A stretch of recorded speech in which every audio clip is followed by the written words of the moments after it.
Well, this is an exercise to provide students with a real-world view of what our Congress encounters every time they try to deal with the budget crisis or the budget problem that we have. It's important for students to participate in events like this because they're the ones who are going to have to face the consequences of budget cuts or budget increases or tax increases in the years ahead. It directly affects their lives and their futures. So to have them have an ownership piece of it is, I think, extremely important and helpful to them. Well, I think this is an event that offers, especially us undergraduates who may not have such a great academic background in this kind of subject, a really great opportunity to look into how negotiation actually happens and how compromise actually happens, because that's what our government is founded on. Ultimately, whatever your political position is, we have to make this budget process work. I'm going to give you a very quick overview of where we are in the federal budget so that we all have the sort of same starting point. And then what I'll do is show you how to do the exercise and you all can get started.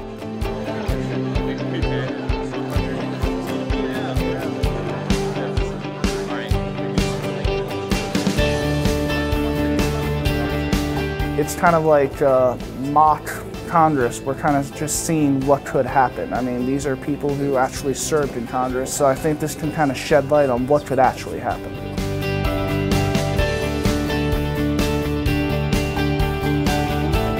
I think it's smart to hear from the team that was there before, give us advice on how we can proceed forward, and it gives us a little bit more of a mature view of politics. And the reality of the situation is, like, the numbers we decide on will affect someone's life one day. I hope what they take away from it is two things. One, the importance of doing this, that finding a solution to our budget crisis is really important.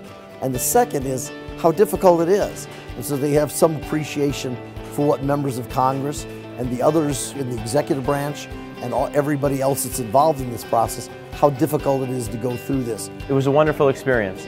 It was great to get insight from somebody who's actually made these decisions about budgeting and has been in the thick and thin of negotiations about spending levels and what to cut, what taxes to cut, what taxes to increase, what spending to keep in place. And so I thought that finding that unique balance and crafting that balance in public policy was key to our agreement to try and cut the deficit. Well, this was an important event because they're going to be paying the bills in the future. As Congress runs up the debt, it's the students who are going to be paying the bills. And so making them aware of the issues the current Congress faces, long-term ramifications, just getting them involved in the process is important.